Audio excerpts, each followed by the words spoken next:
Section 110.12 C pertains to the use and identification of equipment.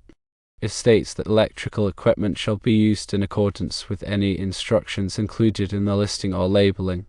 Section 404.9 addresses the protection of conductors and equipment parts.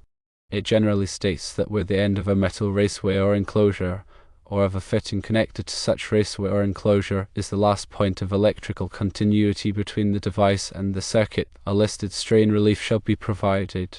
In this specific case, the plate was trimmed to fit against the Formica backsplash. This may have removed the strain relief provided by the original plate design, which could potentially lead to several issues. Firstly, it could lead to exposure of conductors if the cord is pulled or snagged. Secondly, it could cause stress in the wire terminals, which could lead to loose connections and overheating. Thirdly, it presents an electrical shock or fire hazard. The inspector's rejection was likely based on the following rationale. Firstly, trimming the plate compromised the strain relief provided by the listed device. Secondly, as such, it violated Section 110.12 C by not using the equipment as instructed in its listing.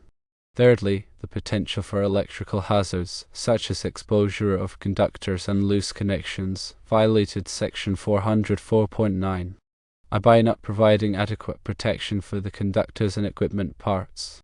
There are alternative solutions to trimming the plate. Firstly, consider using a spacer behind the plate to extend it above the backsplash. Secondly, think about installing a backsplash with a recessed opening for the device. Thirdly, using a different device that has a longer plate is a possibility. In conclusion, while it may have been a common practice in the past, trimming device plates is discouraged due to potential safety concerns.